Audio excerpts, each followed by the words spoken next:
that stuff now. Everybody was microwave. Everybody think it's supposed to put it on 10 seconds, gonna come out hot, ready to go, huh? Yo, bro, you know what I think what kills me the most about it is that they don't realize that the music doesn't matter, right? Like, it's good if you got good music, but the people that are actually successful in the business are not half as good as the people that aren't successful. You know what I'm saying? Like, what I mean, that talent level is not there for the people it's almost like it don't weigh, it don't match. Right. You know what I'm saying? Like, come on, like the dudes that's super talented, they got to stop thinking that just because I'm talented, it's going to work for me. You got to actually work. This is a business. This is a job. Everything you see on TV, if it is real, somebody worked for it. It ain't just get handed to them. You know what I'm saying? So, you know, I tell that to a lot of these little dudes, man. But whatever, bro. You know, we got the business that we have. We have the artists that we have. We have the unsigned artists that are still really in those positions because they're not putting that extra effort in. It's almost like if you continue to do the same thing, why are you surprised that you get the same results? You see what I'm saying? So that's how it is, man. I could preach to them all day, man. You know what I'm saying? So I decided, you know what, let me go ahead and put some records together and put them out myself. This way I can enjoy somebody's records that I like. Now, I was listening to the music you sent, and I was like, you know what, man, it made me feel good because I was like, it's good to see like the legends and the OGs still putting out music, because we talk about it all the time on here where other genres support they people until they die. Forget about it, bro. We say, oh, you too old, nigga, I ain't fucking with you no more. Ridiculous. That's another thing that bothers me too, right? Like you said, they support their artists until they die. Let's be actually real. They support them even after dead. You're right. Yeah. Right. Elvis, listen, no one has outsold Elvis Presley from the time that he died up until the time Michael Jackson died. Michael Jackson was the only person to ever outsell Elvis Presley. And the man had been dead 35 years already.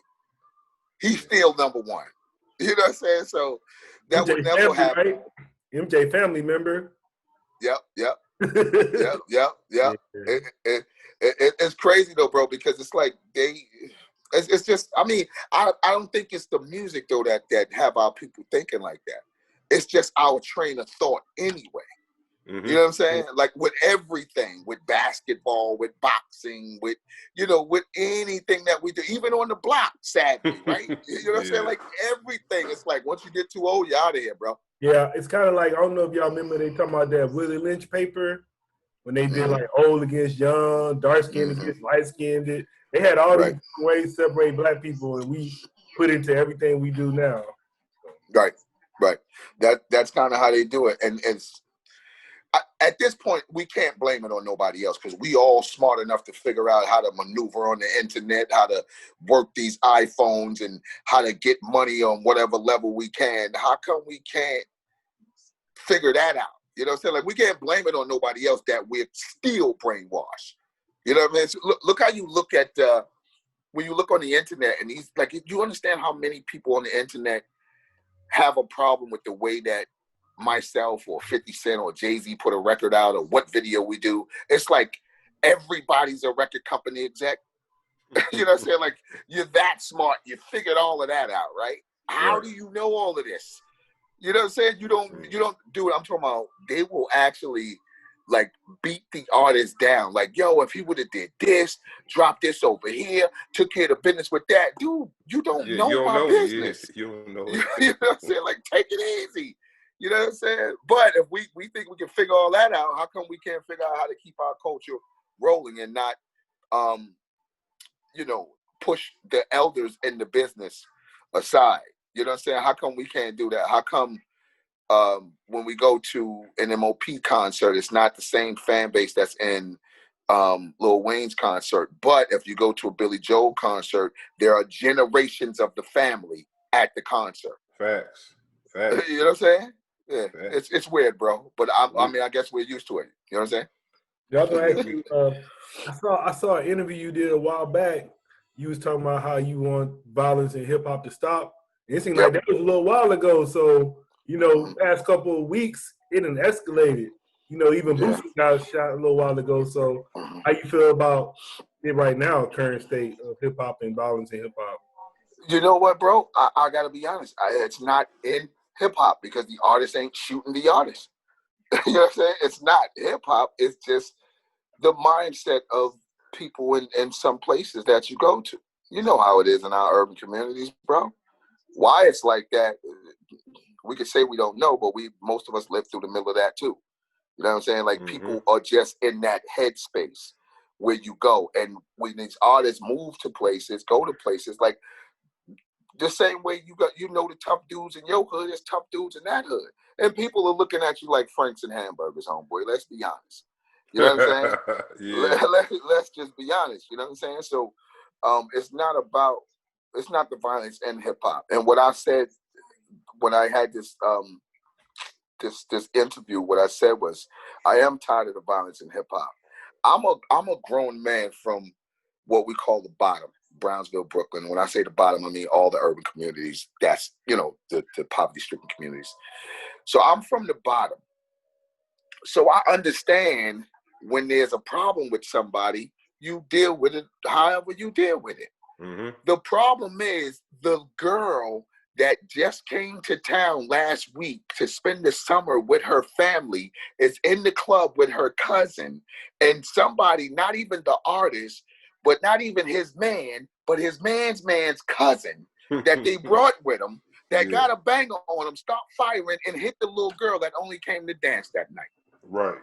That's the big problem. So when I say I'm from the bottom, so I understand when dudes got beef, they got to deal. But why everybody else got to get hurt? Yeah. You know what I'm saying? Deal with the person you have to. If that's the case, bro. If it's that bad. Right. And I like that answer because I was thinking, I was like, shit, man. I know listening to M.O.P, man, if you had beef with a nigga listening to M.O.P, he might get banged on if he's standing in front of you listening to some of that shit. Because I already know, but I'm in Brooklyn too, so okay.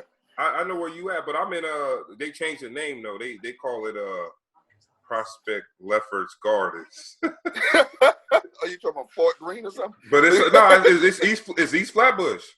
Oh God. Snyder Avenue in Flatbush. They renamed this shit. They just renamed it, because different people moved over here, but yeah. Dude, last time I went through Bed-Stuy, I actually seen signs, like lit up signs in the street on Bedford Avenue, like Bedford-Stuyvesant. You was like, what the hell is that? Yo, dude, I was so amazed. I got out, took pictures and everything. My son's in the car with me. He's like, Dad, what's up? What you doing? What you doing? He said, why you taking pictures? You're from Brooklyn, dude. Why are you all amazed like that? You ain't never seen no shit like that. I said, son, you don't understand. But no, I get it, bro. And we all get it. It's sad, but that's how we all grew up. You know what I'm saying? And I think a lot of the tough guys that I know, when I think back, they were actually nice guys at one point, and then they realized we out here with wolves. We had to survive. See, it was a little bit different. Our mindset wasn't to, go ahead and get a job. This way you can get yourself out of here. First of all, we already, even though there were opportunities for us, we just couldn't see them. We couldn't see those opportunities because you're like, man, every step I take, somebody might knock my head off. I'm just going to the store. It may not even be my beef. I may walk into something and never make it back from the store. So everybody kind of adapt to where we were. You know what I'm saying? And that's kind of what people are doing now. But I think people are much smarter now.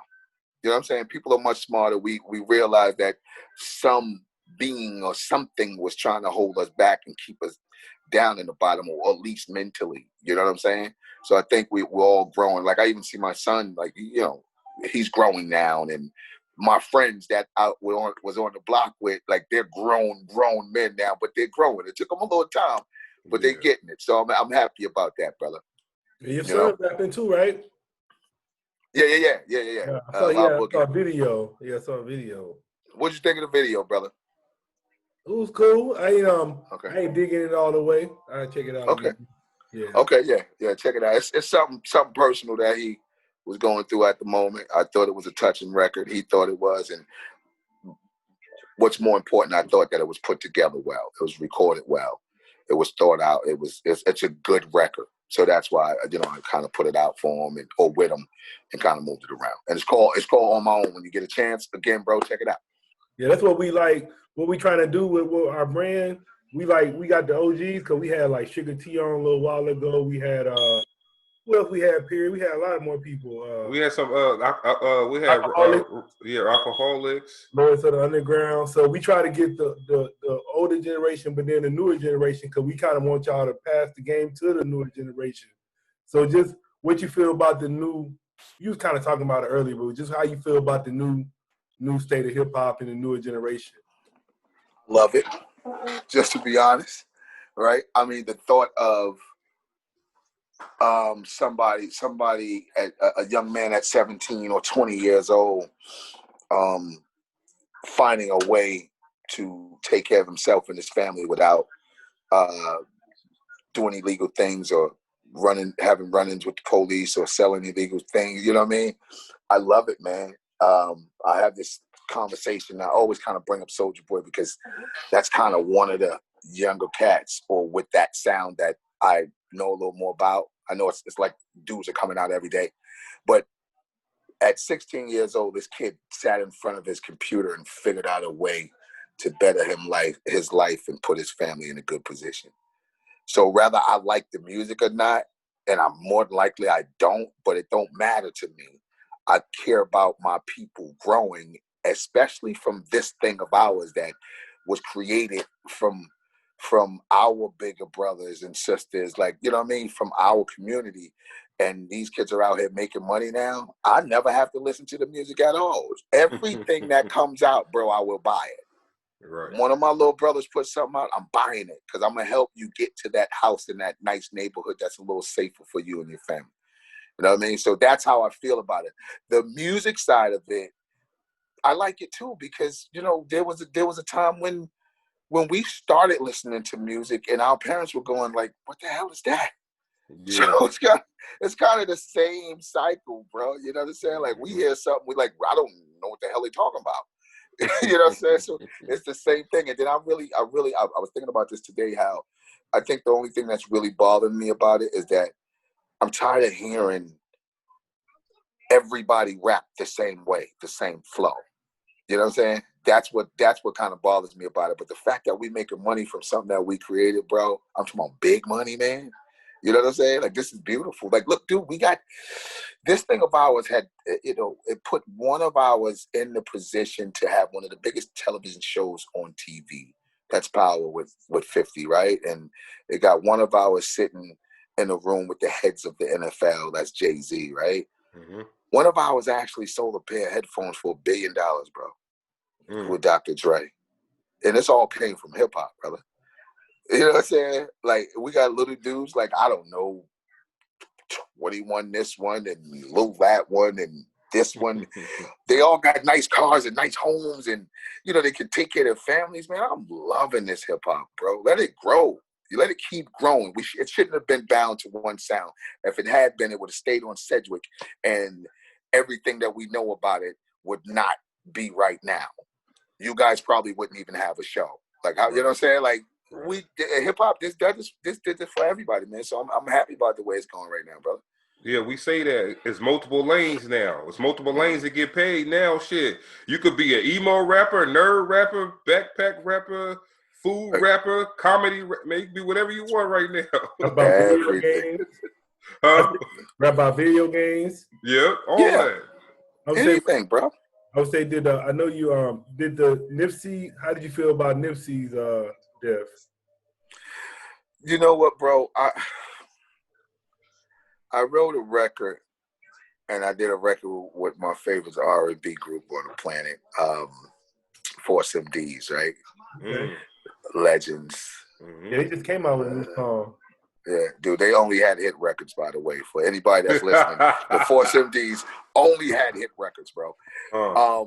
But I did a record with them, and in the beginning of the first verse, I start it was inspired by the kid that killed Nipsey. I just wanted to say to him, man, like, you know, just because, I mean, were you that jealous? You know what I'm saying? Were you that jealous of this man that you had to kill him?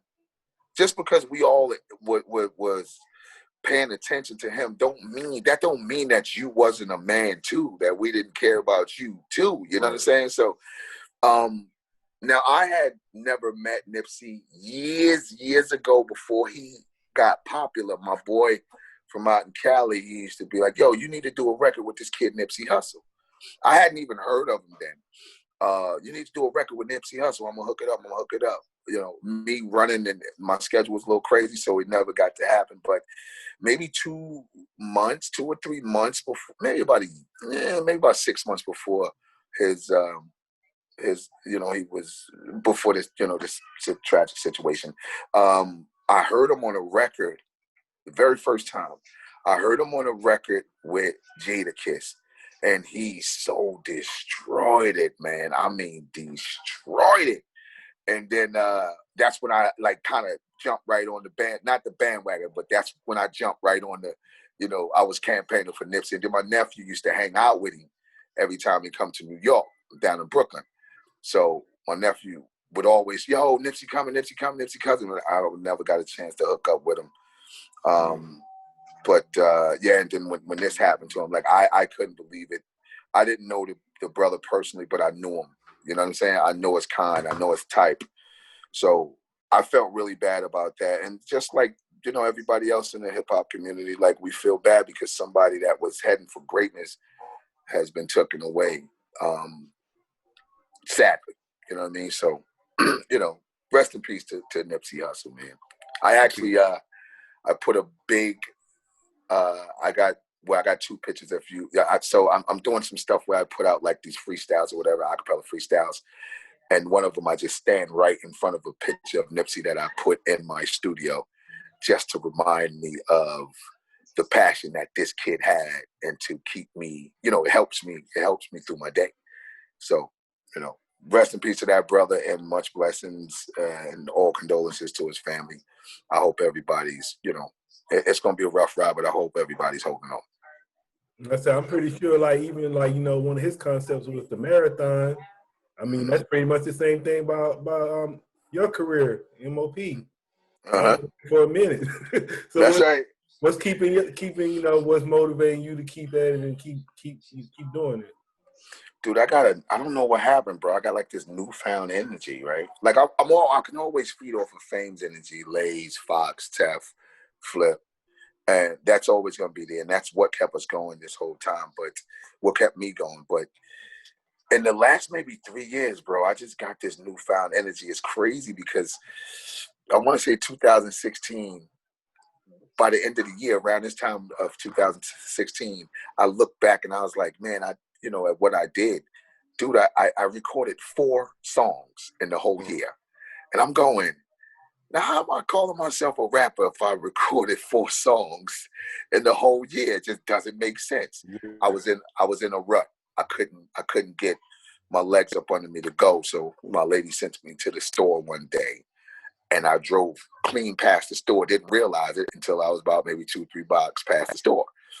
So I go, I'm out. I called my lady, look, I ain't coming home for about, you know, a couple of days. I'll be home next week. She's like, what? Dude, I need bread. I'm like, what? She's like, dude, I sent you to the store to get bread and eggs and shit. What do you mean? What are you talking about? I just hopped on. I went to the airport, bro, got on a plane and flew to Atlanta. And those same 4 songs that took me a year to create, I went to Atlanta and got some energy and created 4 songs that weekend. And I just been on a roll ever since, bro. I left Atlanta, flew to Texas, got some records done, left Texas, flew to Switzerland, got some records done, left Switzerland, went to Sweden, got some records done, flew back to Philadelphia. I don't know why, but I got records done there, and then got a rental car and drove down to New York and just stayed in New York for like a month and just created. So I just been on the road. So like you know, really, I just got a newfound energy. I don't know where it comes from, but I'm not letting it go, bro. I was saying, what would you say your creative process is? I don't know. You know, it could be anything, bro. It could be this conversation. It could be the last topic that we just talked about. It could be whatever happens toward the end of this interview. It could be anything. You know what I mean? Like my head is really clear now. I'm not, and I don't jump on anybody for whatever they do, to each his own. But I'm like, everybody know me. I was like this heavy drinker. Like I was drowned in Hennessy for most of my career. So now that I don't drink, like I see everything so much clearer now. You know what I'm saying? And I'm inspired about anything can inspire me. It could be something off TV, something I hear on the radio. I could be hopping off the bed on my way to the bathroom, something hits me. You know what I'm saying? So it's just anything, bro. And I'm just open to everything now. You know what I mean? Yeah, we got a couple tracks now. I was gonna go into one real quick while you was on. Which one? I think I'm gonna play this. Take a Step. That Take a Step fire, man. Thank you, brother. Thank you, brother. That's fire. I was like, yes, fire. Also, I was listening to that in the Gotham joint. Mm-hmm. Yeah, so I got both of them. I got both of them here. So yeah, let's go into that. And what's that? What was the inspiration behind Take a Step? And what's it about? Take a Step is more. I mean, it's like. Yeah, I'm a little braggadocious, like, you know. Yeah. You want to come this way? Go ahead, take a step. That's why it's like right this way. Come on. Right this way. Come on. Don't let me stop you from getting his ass whooping. I'm down. Hey, what they say ain't nothing between us for space and opportunity, bro. That's right. That's right. Space and opportunity. Let's do it. All right, we're gonna go into it, man. Let the people hear this. This is Take a Step. We got like I said, we got the legend, man. We got Mr. Danze here. Let's go. You know, Just Two Black Brothers podcast.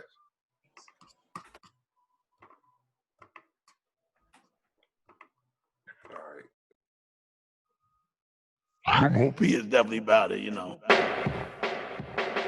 Y'all niggas are hoes, paint pictures with your flows, but I live it, not nearly Picasso. See me rose through the trenches, lit, you not. I cleared out the spot on the benches. Tag some, treat them like hip-hop dependents. Come on, dog, you a minion, pretending you winning. Reppin' since the beginning, never catch me off my pivot. I'm all the way in it, my exquisite is vivid. The platinum package, y'all got limits. Go right this way. Follow me.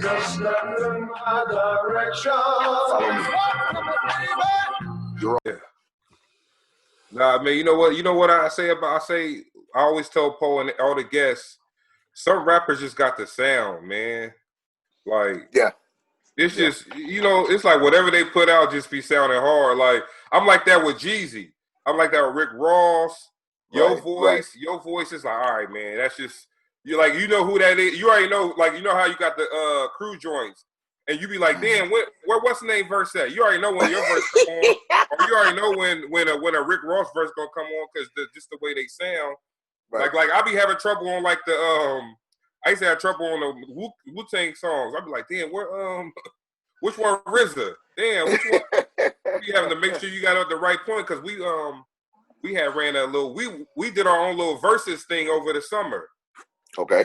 Me and Poe did. So I think it was like one dude had one dude had Method Man, one had Redman, but they would just say, yo, I want to play Redman verse on Triumph versus this song by Redman. But I'm like, shit, man, which part was Redman verse? Because all them on them crew cuts, it's hard to figure out who is who sometimes. Mm-hmm. But yeah, man, unless you like just super fans and you just know, all right, there go my boy right there. But some people got that universal sound where it's like, that's right. I know who that is. That's right. Very distinctive. Right. Like you cannot mistake who that is. That's how I am. Like, when I think about Guru or even Prodigy, right? Rest in peace to both of those dudes. Yeah. Both my guys. Their voices is just like Guru's voice was so amazing. Prodigy's voice, the amazingness in his voice was in the attitude that was all day. You know what I'm saying? Like, very dope, very dope. Effortless for him. You like, yo, he rapping like shit. Like he said, it's ABCs. Yeah, exactly, bro. Exactly. So but that help you be more that help you be, that you coming off more confident when you do it. Like that's what we talk about with the newer rappers. Is like you gotta have command presence, man, when you out there doing your thing, because like you said, some sharks out there, some wolves out there, man. They're gonna smell you they're gonna smell, and not just other rappers. That's other executives, record labels. We can get him on and we can fuck him out of some money because he ain't showing that he this and that. But Like, yeah, you got to show confidence. And when people send us music, man, look, they send us music. It just say mix one. I'm like, yo, what's the name of the song? Who own it? You got to be about your business. Because you never know who you giving that song to, right? That's right. That's right. They don't understand how important it is, bro, to do like when we started this conversation, I'm like, dude, I'm doing a documentary right now with some dudes that I know need help. And I know exactly what they need. Right. You know what I mean? It's so much talent in this particular area where I'm doing this documentary at. It's like, how come you guys don't, there's no success stories here? It's because you guys are all sitting still and you're just cool with being a halfway celebrity in this little bubble that you're in. Yeah. Like, dude, there's really, like, I took one dude, and I just realized it too. There's one dude I started shooting with who he can get in his car, drive straight up the block, straight in a straight line, and pick up the dude that I connected him to. They can get back in the car, drive a straight line, pick up the third dude that I connected with them. Listen to me, bro. This is not made up. Yeah. They can get back in the car and drive a straight line and go right to the studio I lined them up with. Damn. How come y'all didn't know each other exist or that studio was right there? All day. It's crazy, bro. And they're so talented over there, too. But hopefully we can get this thing off the ground for them and I can get them to see that it's not just about the music, bro. You got to actually work. You got to work, man. Yeah, I want to say the first time I heard that You Don't Know remix, man, that shit was so hard. That shit touched my your brains hang up. That's all. I still remember. Hey. It came in so hard, but I remember because he was talking about that voice. And I remember. I think it was you. He was like, "I ain't one of these dumbass kids." Oh, that point. Yeah, it was. Yeah. I was like, shit. That's I'm always gonna try to spank their little ass. I'm always spanking their little ass. That's hard though, man. Yeah, but how'd y'all line that up? Jay reached out. Y'all reached out to Jay. How that? No, I want to say. That was on Blueprint too. Yeah, that was on the remix. Yeah, we was already doing business with Rockefeller, but we had already did like 4 records together anyway before we even got to Rockefeller. Mm-hmm. Plus, like when it was just Jay and Dame, it was obviously Biggs might have been around. I don't know how that came about, but It was just Jay and Dame, and they used to come to the studio all the time to try to get us to come be a part of Rockefeller, which Rockefeller was not even off the ground yet. It's before Jay first record anything. So we've always been in the loop with each other. So it was nothing for Jay to call like, yo, come get on the record. You know what I mean? Y'all, I just did 3-4 records with y'all, so come jump on my joint. Yeah, that's my shit on there too. That's just. I was like, but how did that feel like? Because basically, that's like people wanted that hard shit. It was like they come to you, they come to M.O.P. Yeah. How did that feel like? Basically, he wanted that. Okay, who can I find that's gonna really make this record? Then they went and got you. Yeah. Right, and that's the nature of the business, bro. I'm not mad at that, and it's just if I want to do sort of a pop record kind of feel, like I know to go and find a Christina Aguilera or someone like that. It's just all business, bro. I don't think anything is personal in the business. People just know what they need to do, and you need to you gotta be. You can't be so cocky. You can't be like, I could just do it all by myself. Yeah. You know what I'm saying? Hey, you be like, why Billy Dance doing a pop song? You're like, why what you the just going on here? What the hell's going on here? Like, why is he so emotional? Like, why is he so emotional? What's going on with him? Like, hey, look. And I think that's what the game is for. You got to network, man. Even in your regular everyday job, man. They say, a professor told me one time, man, you need to have at least 10,000 people that you know of. Like, I mean, he might have been stretching it, but like, you just need to know. Make sure you got people that you know in all different walks of life, because like this life ain't for you to try to do everything on your own, man. Like we talking to rappers all the time that feel like I'm this because I write, mix, master. They do everything. That's what we try to tell them. We try to tell them, like, look, that don't make you better than the next person, because that don't do those things. But that can really make you. That can hinder you, because you start believing that you can actually do it all. And not that you can't, but you probably will be better at mixing for someone else than you are yourself, because you're still an artist. Most artists, we want to hear our vocals, so it's like turn them up loud. You know what I'm saying? Like turn them shits up loud, them shit blaring in your ear, hurting your ear and shit. You know what I'm saying? Like all the P's are popping, and you didn't de-ess the vocals, and so all that shit's just hurting the nigga head. So I think if these kids, they just gotta get it, yo. And this is really like what I'm doing when I talk to kids that's trying to get in the business. Like, you can't do it all. Get off your own sack. You're not that amazing. All right. There are only a certain amount of words in the English language. What, you gonna make up some new shit? You gonna say something that I ain't say, or I'm gonna say something that Jay ain't say? Jay gonna say something that Nas ain't say? How is it possible? There's only a certain amount of words. You know what I'm saying? So it's the way that you present yourself. It's not gonna be about the music these days. Those days are gone. You know what I'm saying? Anytime you can go to a party and do the same dance for like, 6 hours straight, something's wrong with the actual music. You know what I'm saying? So it's not the music that the audience is buying. They're buying into you and how you present yourself. That's it, bro. Yeah. You know what I mean? Because the ones, again, like I said at the beginning of the conversation, the ones that's actually making a lot of money from it are the ones that's like not that talented at all. Yeah. It ain't about the music, bro. These kids got to figure that out. If the quicker they figure that out, the better off they'll be. Yeah. Go ahead, Paul. I'm gonna say I know about Drake, one of the most popular, but shit, it feel like Drake, like you at least about his mom, about his relationship. He bring you into his life because he like you said, with him. His dad, right, and he was on TV before that, and he's good. Yeah, so, you know what I'm saying. And he came after Wayne. And Lil Wayne put him on. Yeah, it's like, all right, man. You got the sauce. Everything all the ducks fell in the row for him.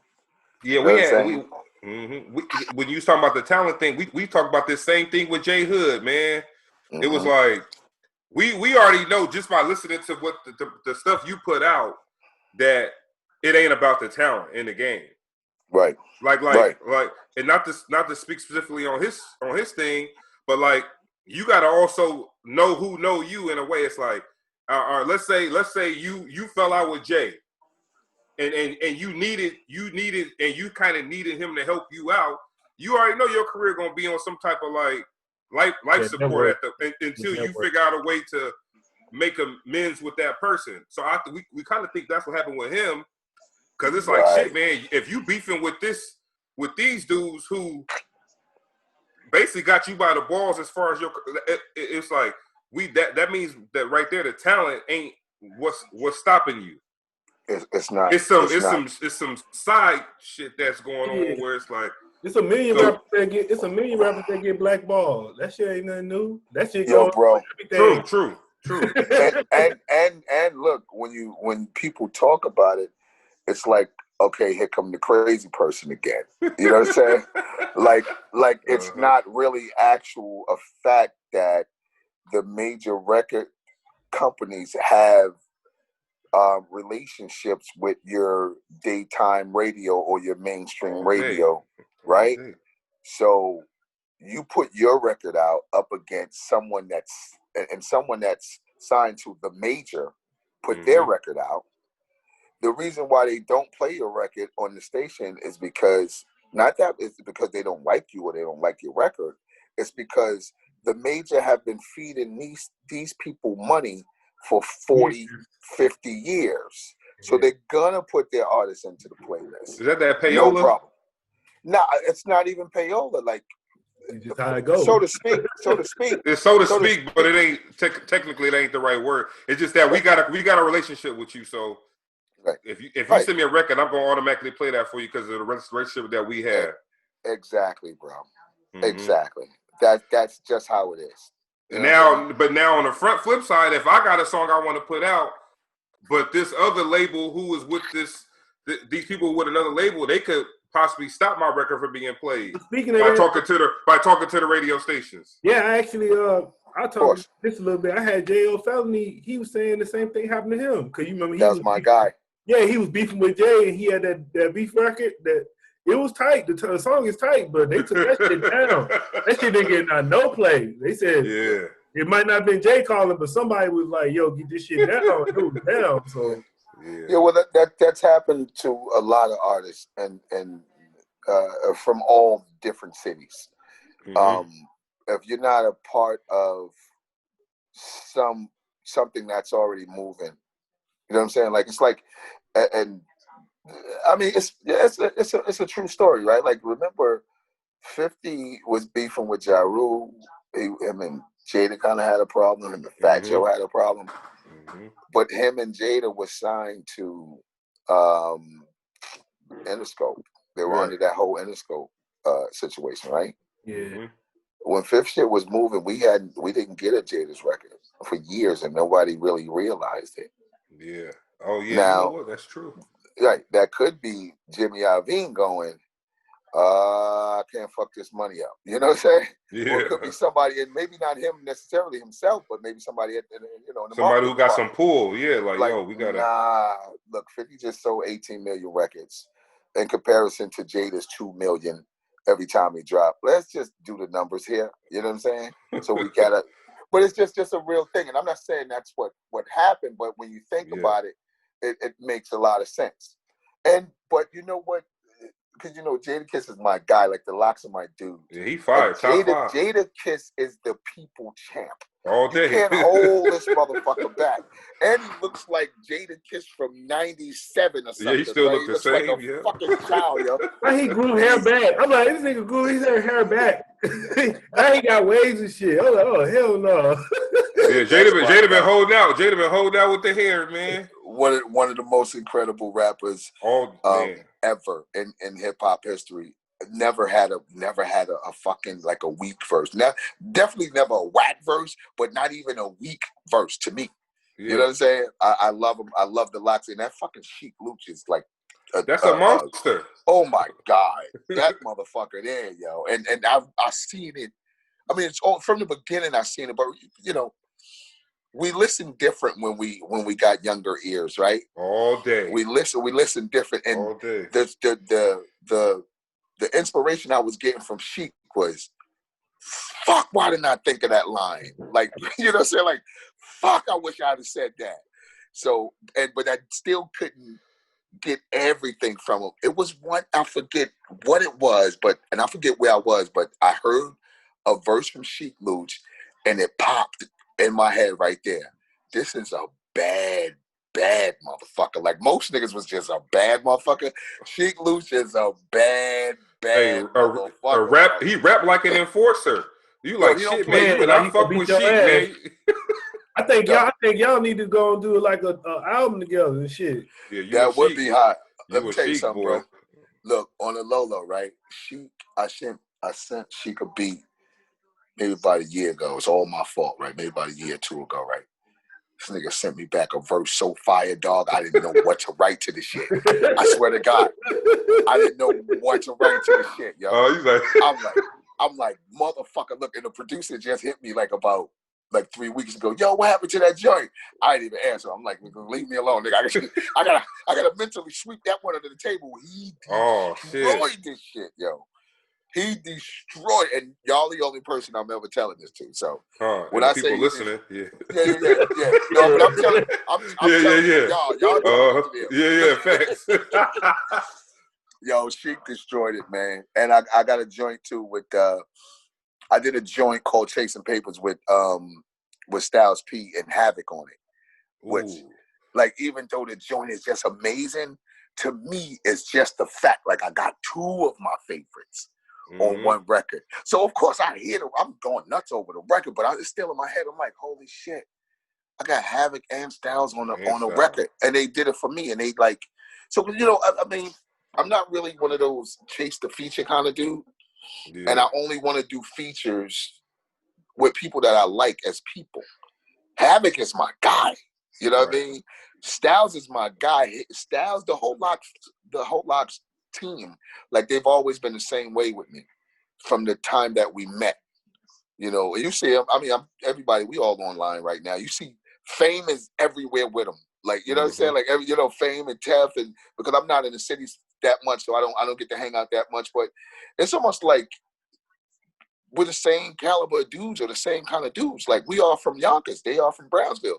It feels like, you know what I'm saying? So, and those are my guys, man. Shout out to the LOX and my guy Havoc.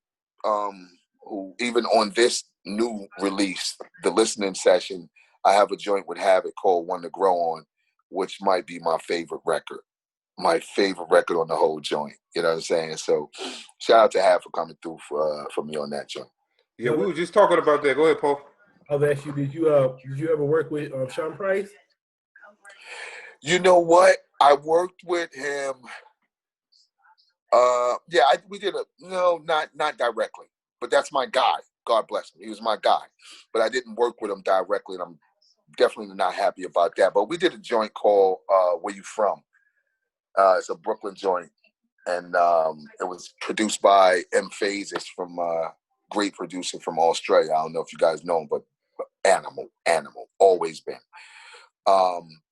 And somebody contacted me to get on the record, and once they said, Sean Price is on the record, okay, it's Sean Price's record, so I jumped on it, obviously. But it wasn't like a direct, let's go to the studio and bang out. You know what I'm saying? And I'm really sad about that. But my brother Fizzy Woe and Miss Bernadette Price put that Price of Fame joint together last year, which I was so proud of that record. Fame destroyed those beats, and he found the right joints to lay Sean Price vocals on. And some of those joints was obviously already recorded, like they were in the same room before Sean Price passed away, obviously. But then there was other joints where they had to dig, and Fame had to kind of build beats around them. And then they got me on a joint, the Big Guns, Little Guns joint, which I love just to be on the record with Sean Price. You know what I mean? It's like I felt revitalized, and I felt revitalized for his family, and you know what I'm saying, for the whole Duck Down crew. So it was a great record, that Price of Fame, and it got a great response from the fans around the world. So we were happy about that. Yeah, we had Bernadette on the show Yeah, we talked to her. Yeah, probably like we had her on probably August, September time. Man, she good people, man. I love her. Yeah, love her, man. She was good people. Love her. Yeah, man, I was like, I remember back in the day when we was doing We Build Hits, I had got some good interviews through you. I remember I interviewed the Heat Makers, DR Period. I remember Dockish. So I remember you a lot of people back then. Yeah, We Build Hits, what it was called. Yep. That's right. Yeah. Oh, we still at it. We actually were able to turn it into a label, so we got to deal with Sony. We got a label deal through Sony, which happened for a few years. It was okay deal. You know what I'm saying? It was just an okay deal. But I learned what I really got out of it was I learned a lesson. And this is every day in this music business, you're gonna learn a lesson. So you can't expect nobody loves you or respect you if you don't give them nothing to respect or nothing to love. You know what I'm saying? So, and this is about a business. It's a numbers business. We don't give a fuck how nice you are, dude. You know what I'm saying? What have you done for me lately? Yeah, exactly. You know what I'm saying? What have you done for me? And this is another lesson that we try to teach the kids, right? Because they think we all just want to hold them back, and they think we're saying you can't do that because I didn't do that, because I couldn't do that. That's not what we're saying to you. What I'm trying to let them know is, right now, the CEOs, the A&Rs, and the other execs at the music company just don't have the passion that they used to have. They will sit here and watch you, spend your last little bit of money that you had to pay for your little rent and get your baby some shoes and all that to get yourself into position. They'll watch you do all of this to get yourself into position. And when you have X amount of views and X amount of followers, that's when they'll come and do the deal. Like some vultures now. Right, but look, that's when they'll come and do the deal. They'll come do the deal when you don't need them. Yeah. You don't need them then. Like, we're all on autopilot, so to speak. We don't need them, especially if you get that many fans or that many people paying attention to you. All you got to do is put your music out the right way. Like Cardi B didn't need no label. No. Cardi B could have did all this independent. But that's what they were saying. I don't know, but did she do the deal after she had the first record? Because that was the first. I think the first record was on the deal.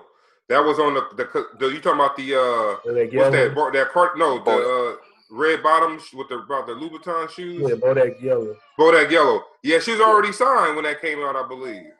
Yeah, I don't think she would have. Not that she couldn't have done something for herself, but I don't think she would have got to the status that she made it to without the label at that point. Because I didn't hear anything anywhere else. I didn't hear anybody. She was freestyling a lot, just doing freestyles and stuff like that. To me, she built her name on the VH1 show. Right. Oh, what was that? Oh, Love and Hip Hop? We all loved it. We all loved her. Yeah. I was like, this girl's crazy. Yeah, but I loved her. I loved her for that though, because she felt like, the little homegirl from up the block. Yeah, you feel like you knew her. Yep. Yeah. Yo, dude, my whole team loved her. Yo, I like just watching that interview. I did then.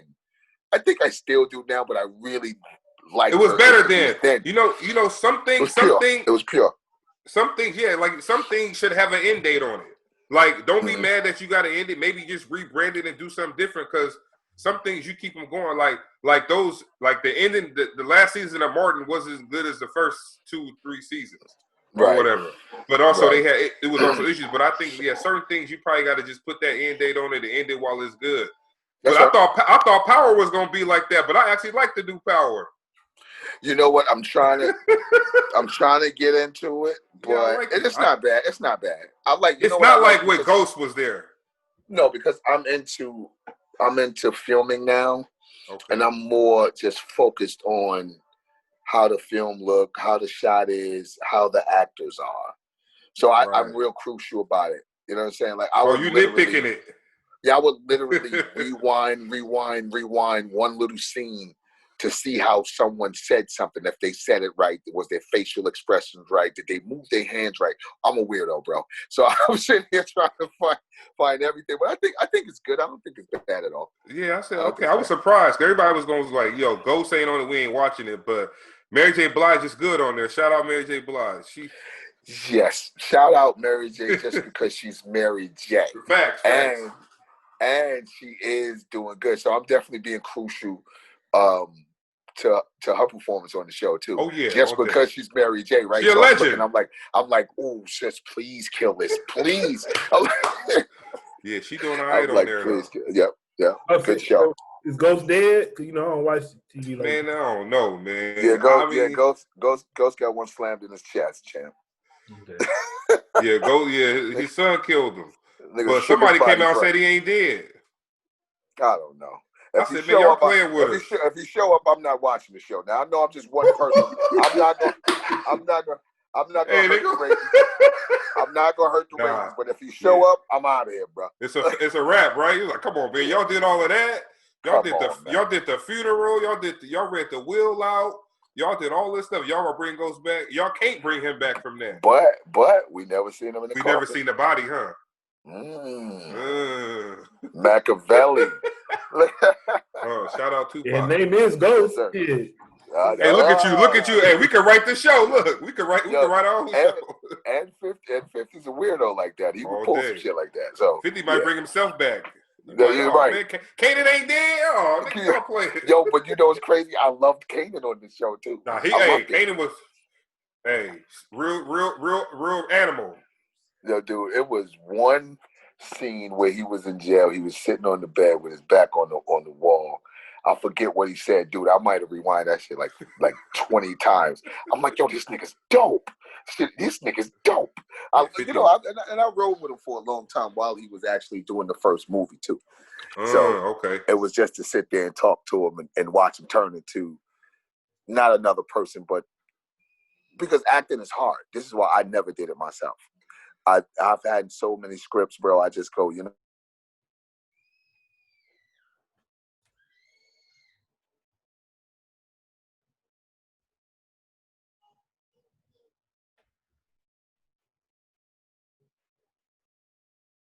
Y'all there?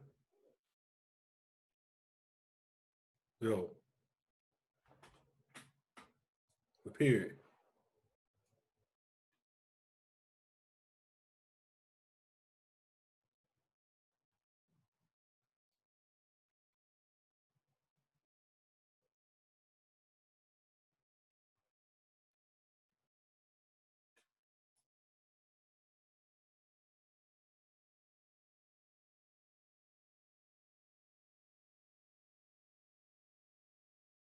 did so well in that performance that it haunted you.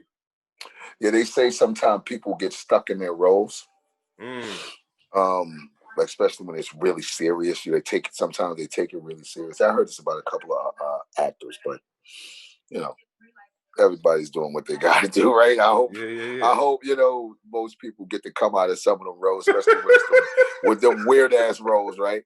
The weird roles where the motherfucker's a serial killer or some shit. Look, bro, come on, you gotta turn that down now. Hey, you ain't that real. You ain't that for real, my man. Right? You gonna fuck around and somebody gonna have to mop you up, champ. Go get on out of here with that, So you wasn't in, y'all wasn't in Paid in Full? No, we weren't. I thought y'all was in the background. No. I don't, dude, I was so drowned in Hennessy at that time. I don't even remember the movie being shot, bro. I ain't gonna even lie to you. I don't even remember the movie being shot. I remember maybe somebody talking about it, but I was in the mix at that point, in the mix with Rockefeller. Yeah. But dude, I was drowned in Hennessy, bro. I don't remember none of that shit. I can't drink that shit right now. I can't mess with no Hennessy. That shit, I can't even look at the bottle no more. I know niggas, that's their drink of choice. I can't drink that shit. Yeah, hey, you want to fight somebody, boy. Bro said he can't look at the bottle no more. That's crazy. Like, yeah, but let me give y'all a quick rundown, right? I don't know if y'all have the whole project over. Well, it's not a project. It's just a release. Okay.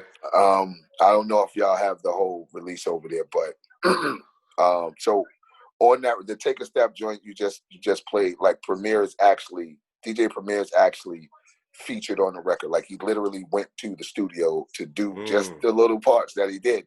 Right. And I'm very grateful for that. The record with M.O.P, which is Gotham. I love that record. Yeah. I love that record, bro.